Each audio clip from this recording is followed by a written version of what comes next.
J.B. Pritzker, the Illinois Democratic governor, ripped into Elon Musk and his little cronies during a recent speech. He coined a new term for them, but I'll leave that as a surprise for you in the next clip. Now, J.B. Pritzker already had a State of the State address in which he tore into Donald Trump's move towards fascism. I personally think that J.B. Pritzker is going to run for the presidency in 2028, but let me know what your thoughts are down in the comments below. Americans are experiencing the cruelty that comes with authoritarian rule. Donald Trump has handed over the reins of power to Elon Musk and his fellow Doge bags so that they can find trillions of dollars that they need to give themselves a massive tax break. Think about that. What Musk and Trump are doing isn't about efficiencies or about cost savings. It is about cruelty. They're intentionally breaking the system and giving themselves the authority to rebuild it in their own interest. They've shut down cancer research and investments in cures for diabetes and Alzheimer's. They've eliminated safe drinking water regulations and allowed companies unfettered ability to pollute the air their employees and all of us breathe. Homeless veterans have lost the support that they were getting to rebuild their lives. Seeing a doctor at the VA hospital has now become a luxury for them. Tariffs designed to help pay for tax breaks for the wealthy have now raised taxes on the middle class and working class. The price of tomatoes and lettuce and beer at the grocery store is up. And people are literally smuggling eggs across the border from Mexico because they can't find them or they're not affordable at their local grocery stores. And congressional Republicans are aiming at eliminating health care coverage for working families. It's a foregone conclusion unless the Senate Republicans defy Trump, and there's a fat chance of that happening. There's no grand master strategy to improve the lives of everyday Americans. This is true villainous cruelty by a few idiots who are trying to figure out how to pull off the scam of their lives. They're armed with the power of the presidency, and their sights are aimed on working people, many of whom voted for them, never imagining what this would turn out to be. Here we are. Things are bad, and they're getting worse. They're now openly acknowledging that there will be a recession or stagflation, and they think that's okay. They're trying to sell it. If you're living paycheck to paycheck and you can't pay your bills, a recession will be devastating for you and for your family. But Elon Musk is okay with you experiencing economic pain. This is all cruel, incompetent recklessness. And 60 days in, the signs are there. It's already pissing off everyday Americans. And here's where Democrats have to be honest with ourselves. Donald Trump didn't just ride into power on the backs of oligarchs who wanted tax cuts so badly that they were willing to throw a record stock market into the toilet for them. No, a number of Americans, 49.8%, went to the ballot box agreeing with Democratic positions on the issues most important to their lives, and they picked the other guy. Democrats are the party whose policies are all about working families. We know this. This is CAP, after all. You guys write white papers about this. But when there's a disconnect between Democratic policies and people's recognition of those policies, we lose. If we want to regain the trust of the voters that we stand for, Democrats have to deliver. For sure, we have to call out the BS that Republicans have been selling. But meanwhile, Democrats have to make people's lives better. Now, I'm from Illinois, and when I won my first election, it was clear on day one that we had a government infrastructure that had withered from neglect and a lack of public trust.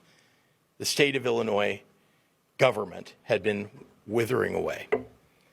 For decades, Illinois politicians underfunded schools and pensions and passed budgets with unsustainable deficits.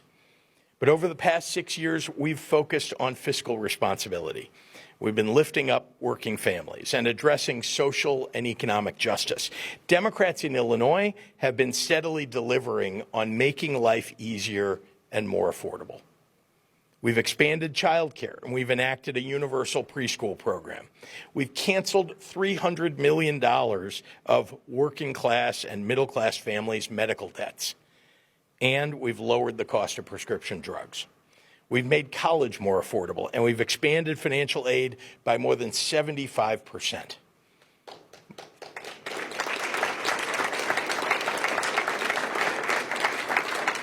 More kids are going to college tuition-free in Illinois than ever before.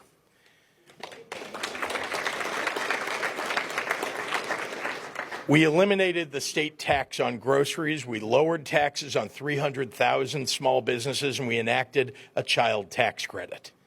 Now, I'm a businessman, and I'm the first one to tell you that government shouldn't be run like a business. But one thing I'm pretty good at is attracting new investment and jobs to our state. Illinois is now #2 in the nation for corporate expansions and relocation destinations. That wasn't the case 10 years ago or 20 years ago. We enshrined protections for reproductive rights 2 years before Dobbs. And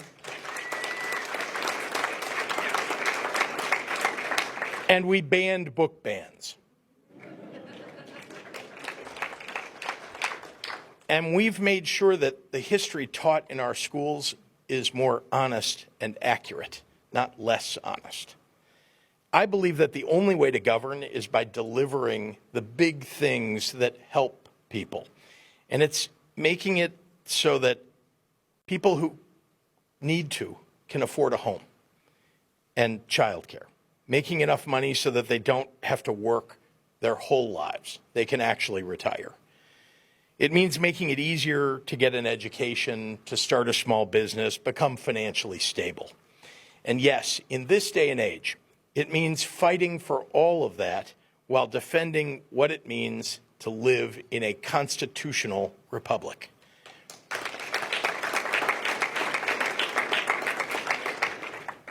This moment is hard. I don't dispute that. But there's clarity in being on the side of human decency and kindness. It means that when challenges arise, you have something to hold on to, a vision to anchor to, a hope to fight for. About 150 years ago, the great city of Chicago burned to the ground. 1 in 3 residents was left without a home. And facing that devastation, leaders might have been so paralyzed by the overwhelming task at hand that Chicago's story could have been left to the ash heap of history. But the city wasn't just rebuilt, it was reborn. Chicago went from a small Midwest town to one of the biggest cities in the United States. Entrepreneurs and innovators flocked in. Residents buckled down. Chicago rose from the ashes to demonstrate what American ingenuity looks like. It would have been easy for our city leaders to throw in the towel, to string together a middling recovery in the face of enormous despair. But when the cinders and the ash cleared, Chicagoans had built architectural wonders and literally went on to invent the first skyscrapers. It seems wherever we look right now, there is fire, there are embers. Trump and his bootlickers designed it that way. It should scare us, but it should not deter us. So let it instead be a call to action to all of us. Together we can build something bigger and better. Thank you very much. Listening to J.B. Pritzker gives me a lot of hope for the future of the Democratic Party, because Pritzker is a very plain-spoken but very relatable guy. Doesn't seem extreme one way or the other. Talks about how he loves business, how he loves small businesses. In a question and answer portion of that appearance, he was talking about his love for microbreweries and bars. Pritzker is essentially giving America the persona of someone who you want to have a beer with and you want to, shoot the breeze with. And I think Pritzker is going to be someone tough to beat when it comes to the race for the White House in 2028. Now, I know that's a long way away, but Democrats and analysts have been talking about how the Democratic Party has had a problem with their messaging. But you listen to J.B. Pritzker talk about education and healthcare and housing, and he seems like someone who you would want at the head of the table when talking to families, poor, rich, and businesses, small or big. So I think J.B. Pritzker has a shot in 2028. He's from the Midwest. He's from Illinois. It could be another Barack Obama all over again. But I want to know what you think about Pritzker and his speeches that he's been giving. Let me know what your thoughts are, your reflections are in the comments below, and be sure to subscribe to Reflect Politics so that you get my future videos delivered straight to you. My name is Brendan Plank. Hope to see you in the next video.